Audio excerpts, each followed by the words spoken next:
Ola, agora vouvos explicar o ciclo da auga, que o tedes nas páxinas 66 e 67 do libro. Ben, a que lle chamamos ciclo da auga? O ciclo da auga sería o conxunto de procesos que vai experimentar a auga na natureza. Que inclúe isto? Todos os cambios de estado, os desplazamentos e a almacenarse en diferentes depósitos temporais. Verémoslo aquí neste esquema agora. Super importante. Que vai a poner en movimento o ciclo da auga? A enerxía empregada para este ciclo provén do sol, vale? Isto é super importante.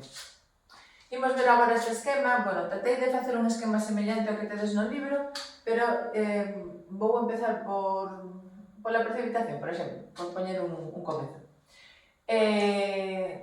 Teríamos a auga na atmosfera, vale? En función da temperatura, esta auga vaise a topar en diferentes estados. Ou ben en estado líquido, falaríamos de precipitación en forma de chuvia. Se esta auga se solidifica dun xeito moi rápido, non lle dá tempo a cristalizar, pero forma bolas de xeo, falaríamos de saraiva, en castelán pedriza, e por último, se lle dá tempo a cristalizar, formaría as folerpas e teríamos a neve.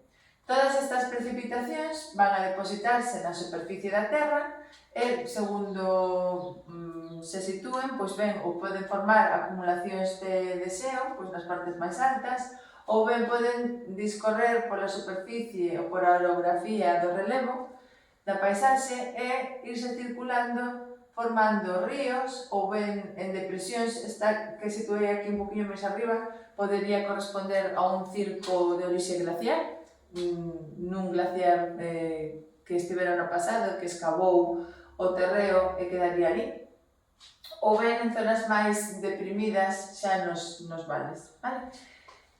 Que ocorre? Bueno, pois o seguinte paso sería que todas estas masas de xeo que se acumularon nun momento determinado poden fundirse por aumento da temperatura.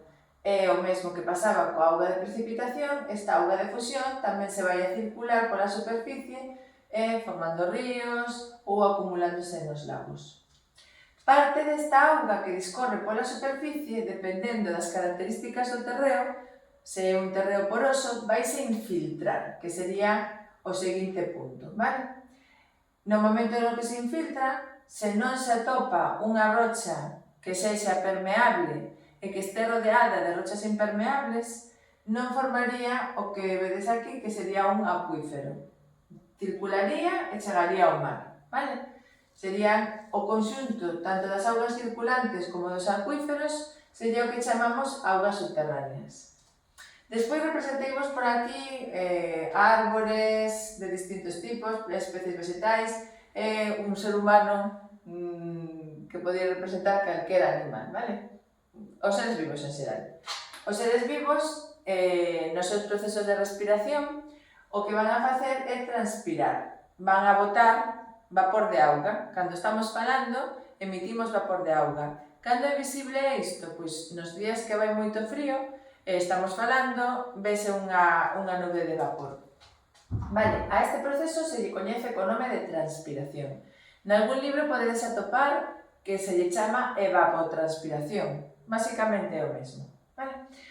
Despois, en masas como lagos ou o mar, o que teríamos sería o proceso de evaporación, que se lembrades no anterior vídeo, vos comentaba a diferencia entre ebullición e evaporación. Neste caso, o proceso de vaporización, de paso de auga líquida a gas, sería evaporación, porque tería lugar na superficie, vale?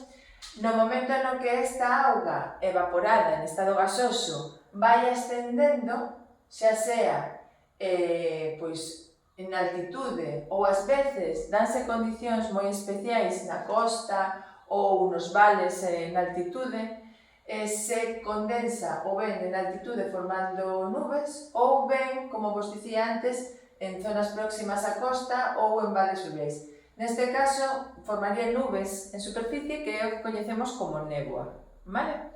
En ambos os seus casos sería auga condensada.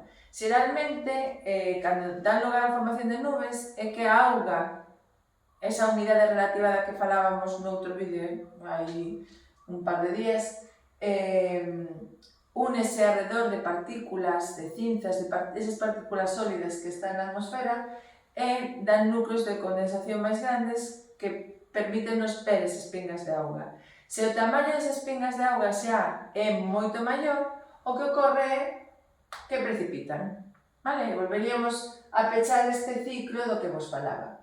Vale? Entón, repetindo, teríamos a precipitación e a fusión van dar lugar á circulación das augas superficiais e, se hai infiltración, a circulación das augas subterráneas. Lugares onde se pode acumular, pois serían debaixo da terra nos acuíferos, que son rochas porosas, vale? Como se fose unha esponxa, ou na superficie, tanto nos ríos como nos lagos, e nos mares. Vale? Procesos nos que a auga pasa de estado gasoso a estados líquidos serían tanto a transpiración como a evaporación. Cando perde temperatura condensaríase, ben dando lugar ás nubes ou á néboa. Vale? Penso que xa está máis que claro.